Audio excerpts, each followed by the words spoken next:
It doesn't matter if you're driving an EV or a giant SUV, there has never been a more expensive time to own a vehicle. Car repairs are more expensive now, insurance has skyrocketed, gas prices are all over the place and currently at the highest we've seen in years. Even car tires are more expensive now. All the while, prices for the cars themselves have not come down from their pandemic highs. And the only way that this whole thing has not come crashing down is because of an elaborate and incredibly sketchy auto financing racket that is getting buyers suckered into an endless debt loop just to keep them driving. But it's starting to pile up, and economists are getting a little worried.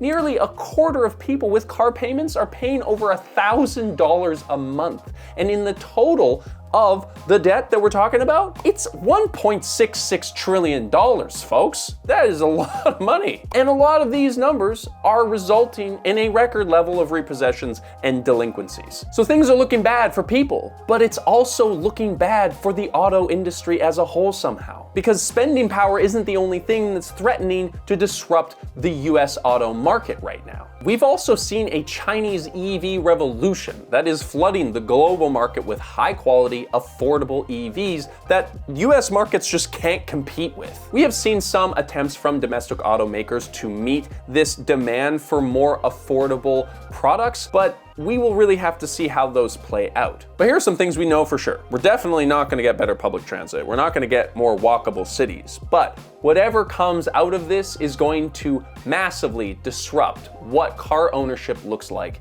in America. This video is sponsored by Clean My Mac. So I said off the top that this is categorically one of the worst times to be car dependent. Yes, gas prices are on everyone's mind right now, but pretty much every aspect of car ownership is getting more expensive. And maybe this feels very sudden, but we could definitely have predicted that this would happen a long time ago. I'm not going to break down in huge detail my urbanist agenda here because that's not what this video is about, but you have to first understand how brainwashed North Americans are to have even gotten to this point. The whole reason why we are stuck in this loop is because car culture and the oil and gas industry has sold us the lie that our personal worth and value is manifested in the car that we drive. You gotta look good to feel good, and the best way to look good is to drive a fancy car. There is literally a whole "the car is the fit" trend on TikTok. This is very popular. And look, we've known for a long time that driving is one of the most dangerous and expensive and stressful ways to get around, but vehicle ownership has become so firmly entrenched in the culture of North American identities that people don't even question the absurd lengths that we are willing to go to maintain this lifestyle. Until now. Up until the pandemic, car ownership was seen as an expensive but sort of necessary evil for most people living in this part of the world.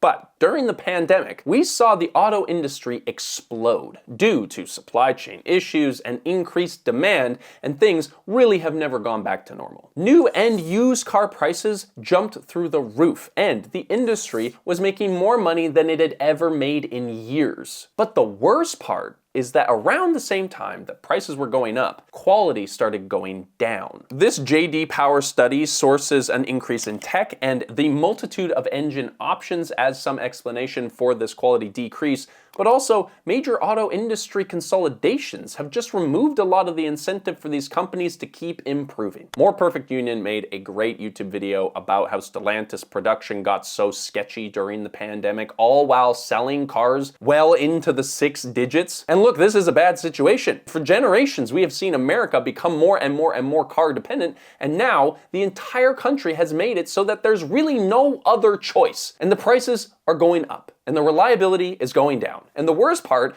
is that there is a very good chance that this is going to get worse. So what is happening with all of the pressure that we see on car ownership? No, people aren't buying fewer vehicles or riding the bus more or calling for better urban infrastructure.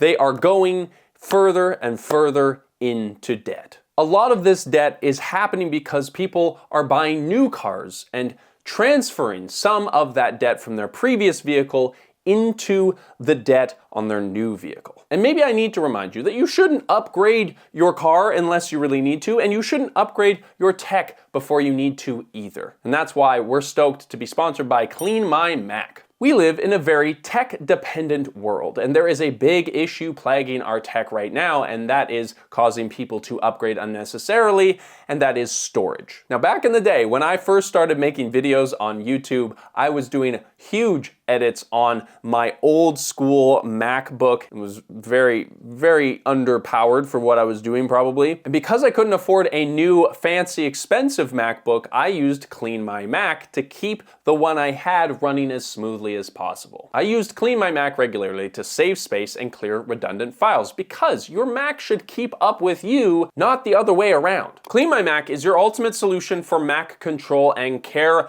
notarized by Apple. It quietly clears the junk, kills the background hogs, and frees up space so that you can edit or game or code or whatever at full speed without constantly babysitting your system. You don't have to guess what to remove. Their cleanup feature clears the system cache and duplicate files and more so that your Mac can stop tripping over yesterday's work. With My Activity, you can see how much space you've reclaimed and how much manual effort you've avoided, so you know that your Mac is being taken care of. Plus, when your Mac runs hot or drains too fast, their assistant can spot what's causing the strain and offers quick, practical fixes to bring things back into balance. Extend the life of the Mac that you already have and save yourself some money all at the same time with Clean My Mac. You can experience all of these features through a sleek, user-friendly dashboard and have complete control over how your Mac performs at the moment. Get tidy today. Try 7 days for free through the link down in our description. Thank you to Clean My Mac for sponsoring today's video. Now let's get back into it. So we're seeing a wave of debt rising across the United States as people struggle to hold on to these depreciating assets. But there is a multitude of factors coming together to make this as bad as possible, as we've discussed. Firstly, people are buying these higher priced SUVs and trucks, and this is partially because auto manufacturers promote larger vehicles because they make more money on these more expensive vehicles, but it also has a ripple effect. Larger and more expensive vehicles typically have higher insurance premiums, use more gas, and are harder on tires and other parts of the vehicle that need to be maintained. But the big issue today is not necessarily that the vehicles are big and expensive, it's the way that they're being financed. Increasingly, people are rolling debt over from one vehicle into the next as they upgrade. This is called negative equity, and it's a huge factor in some of the numbers that we are seeing right now. We are at the point today where there are a third of people out there with more debt on their vehicles than they are actually worth. And the only way that we're keeping this whole thing afloat is by lengthening the repayment periods on these loans. Up to 7 years. 84 months, dude.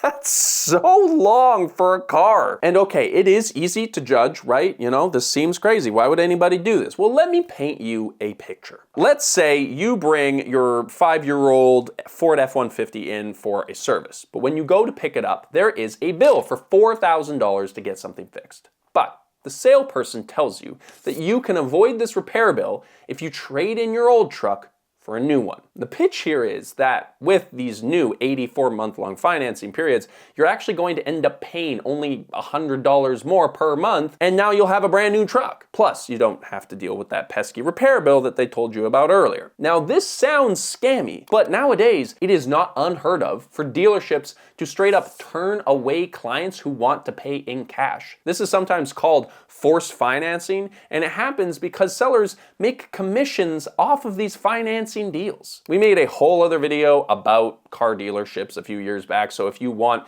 a more in-depth hatred of these places, you should go watch that video. We'll link it down in the description for you. But listen, I know that this is a bummer, and I'm not going to lie. This is going to be very, very bad for a lot of people. But I want to share my optimistic take here on where I think this might go and what might already be happening in response. So the reality is that even with these financing schemes that are ruining people's lives, the truth is that people really can't afford cars anymore. And while we have record numbers of people taking out these massive auto loans, we also see people not buying as many cars. And my prediction is that the auto industry is going to have to reinvent itself to stay alive, and there is a ton of pressure right now from Chinese car companies to create something better and more affordable. If you don't already know, the Chinese car company BYD is already the biggest electric car producer globally, not just in China, and they're famously creating these affordable and feature-filled cars that rival their North American counterparts. Chinese EVs are now commonplace in Southeast Asia, Mexico, Brazil, Australia, and even right here in Canada. We're going to be getting our first round of Chinese EVs this year. And as this Chinese technology becomes more and more commonplace, a lot of people in the US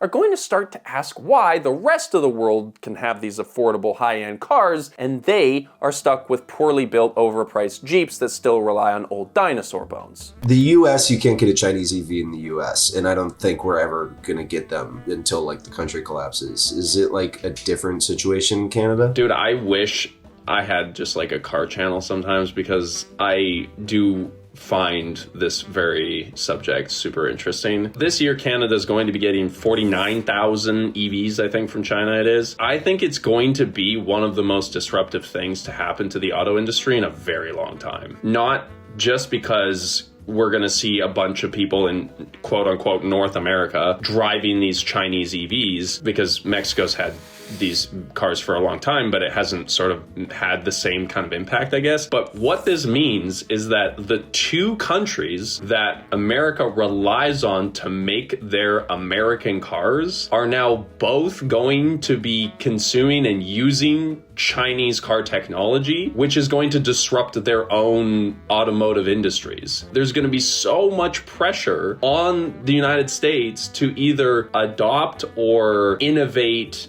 out of this situation. Which they cannot do, which is just fundamentally not a... I don't think so. I don't think so. It's been a very long time since America has innovated anything on a factory floor and not in like some kind of Silicon Valley office. It would be a blow to the American psyche if we adopted Chinese EVs, because the one thing that we hold on to is our car dominance, even if we haven't had it in decades. Even if we can abide by, you know, German cars, Korean cars, Japanese cars, whatever. I think the last domino to fall for people to be like, okay, we've fucking lost it, is for China to be making substantially better cars than America, which they do right now. We just haven't found out because we're not letting them drive on our roads. The United States is where car culture was born. US car companies are some of the most famous companies on earth, and the cultural connection there is so deep, but they get unseated by a Chinese company? Like, that's a rough look, dude. Like, there isn't really a worse company that America could lose the auto industry to, politically, in the world.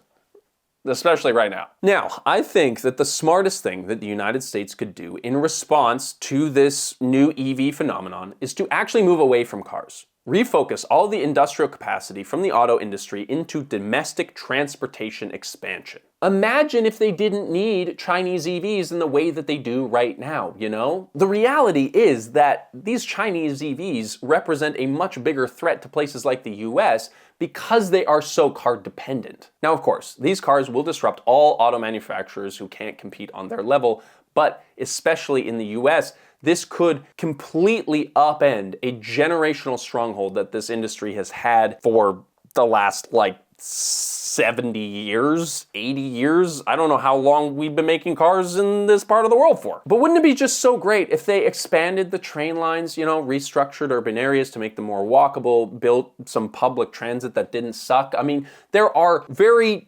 tangible ways that you could have made this moment less painful, and generation after generation of American government has not done that. Instead of doing all of those things, we have the Slate truck instead. It is probably the most famous of these affordable vehicles that are supposedly coming out. It's a Bezos-backed startup that's been threatened to release for a while now. It's an EV truck. It's supposed to be under $30,000, and it's maybe even supposed to come out this year, apparently. One of my favorite parts about this, though, is that the Slate and BYD and all these new automotive brands are doing away with the dealership model of the past. Like, that was one of the first things they got rid of. They were like, oh yeah, this sucks. We should stop doing that. Like, even they acknowledged that was a terrible idea. This is truly what people mostly want out of a vehicle. There's no touchscreen. Instead, there's just a mount for your smartphone. That's how most people want to interact anyways. I mean, who needs Apple CarPlay when you just have a place to mount your Apple CarPlay? They don't care about the special advanced tech features or, all of these other things that we keep being pushed. They just need a car to get them to where they need to go. We talked about this in our video about the MacBook Neo and minimalist tech. It's like if companies just listened to what people want and they delivered it at a price point that seemed reasonable, it would sell like crazy. And the thing about this model is that it's pretty much the opposite of the way that the auto industry is moving right now. We talked a lot about mass adoption of tech in vehicles in a video a few years ago,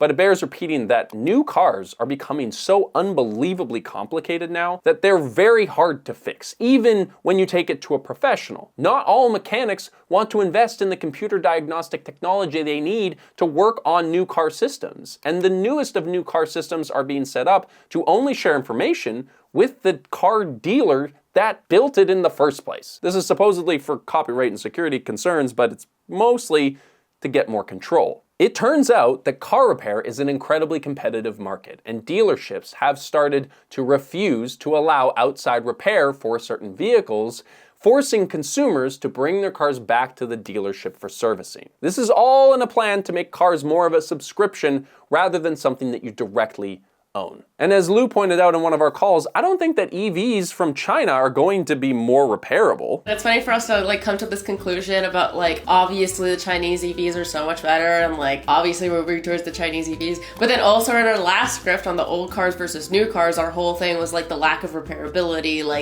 When you're talking about right to repair, the conversation about the Chinese EVs doesn't really click into that. I feel like I'm kind of on two fronts on that. I do think that EV is good, but also it is still an issue that people can't work on their own cars anymore. So well, I mean, the other issue is that if we don't take in the Chinese EVs, we still don't have the right to repair.